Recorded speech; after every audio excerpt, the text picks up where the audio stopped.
The other day we talked about Fred Biletnikoff, that great star with the Raiders, eventually coming out of retirement to play with the Montreal Alouettes. Well, this guy tried the same thing almost a decade earlier, but unfortunately never played one game in the CFL, despite the fact his signing made international news. Now, when Fred Williamson became a major movie star from MASH all the way up, including blaxploitation movies like Hammer, That Man Bolt, and Three the Hard Way, some people either celebrated the fact his talent on the gridiron was passing on to movies, while other people had no idea he was an NFL player because he had too much charisma, probably to be a defensive player. You would think someone with that talent would be a wide receiver, running back, and quarterback.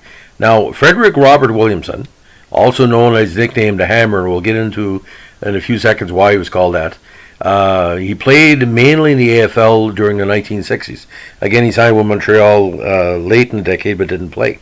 Now, he came to major prominence following his birth in Gary, Indiana. Now, in his teens, he attended a Froebel High School, where he ran track and played football. He eventually graduated in 1956 at the age of 18, and after high school, he left Gary for Evanston, Illinois, to attend Northwestern University on a football scholarship. Now, at the time, Northwestern was a highly prominent collegiate squad. A lot of NFL scouts would check out the team, playing in a big media market. Now, after playing college football for Northwestern, we had a decent career. In the late 1950s, he was signed as an undrafted free agent by the Pittsburgh Steelers. Now, during training camp, he was switched from offense to defense, and his attitude over the switch prompted him to play his position with too much aggression, and the coach of the 49ers asked him to quit hammering his players. Thus, the Hammer quickly stuck and became his nickname. He was probably the link to the modern Raiders and also aggressive players we saw in the 1960s and the 1970s. Wasn't scared to use his skills. Now, he did play 1 year for the Steelers in the NFL in 1960. He then moved on to new AFL and played 4 seasons for the Oakland Raiders, making the AFL All-Star team in 61, 62, and 63. He also played 3 seasons for the AFL's Kansas City Chiefs, and also played in the first AFL NFL championship game, which wasn't called a Super Bowl at the time, but is now, of course, that famous moniker. Now, during this term with the Chiefs, he became one of football's first self-promoters, nurturing the nickname the Hammer because he used his forearm to deliver karate-style blows to the heads of opposing players, especially wide receivers. Now, before Super Bowl I, for the AFL NFL championship game, he garnered national headlines by boasting that he would knock out the Green Bay Packers' starting receivers, which were Carroll Dale and Boyd Dowler, out of the contest. He stated 2 hammers to Dowler and to Dale should be enough.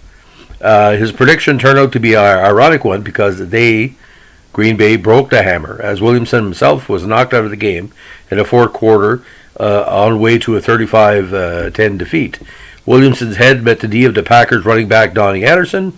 He later suffered a broken arm from his own teammate when Chiefs linebacker Cheryl Hedrick fell on him. Now, if you watch the official NFL Films tape, it talks about that incident, but you can see his style of play. That move, of course, is banned in the NFL now, but he would do kind of a sweeping style of hit.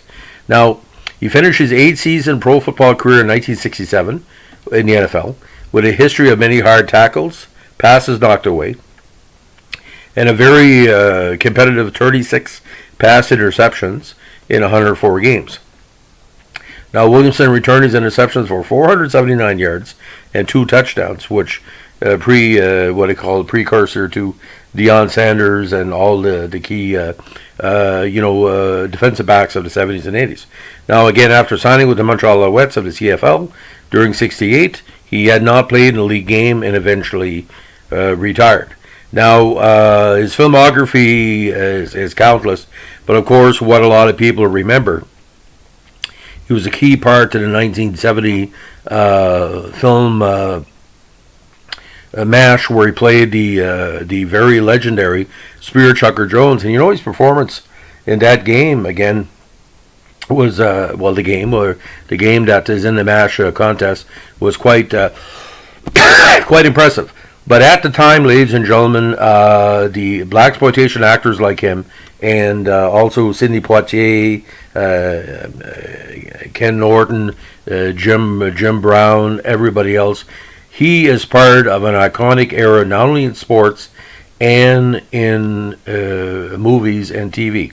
I can tell you right now, if he would have came along in the 1970s, into the 1980s, he would have been bigger than any O.J. Simpson ever was. This guy had talent and charisma to burn. He's I guess, very, very good as a promoter of himself, and he could probably teach people how to work it together. The only negative, of course, which is his personal opinion, he's an endorser of Donald Trump, which is not a surprise because he usually people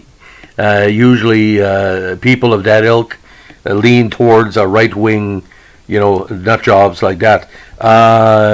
There's been some allegations of some bad behavior over the years. Like I said, I'm not his target audience, ladies and gentlemen, because I'm not a former black football player who's gone into movies.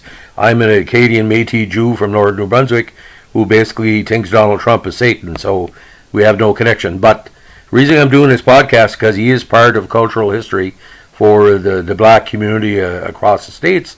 And again, it's just a reflection of the 1960s era where black athletes were starting to rise up, form their own future. And if he wants to support Trump, that's his prerogative. I don't have to celebrate that, but I can celebrate the fact that, he's, to misquote, he's an interesting cat. Have a good day. Bye.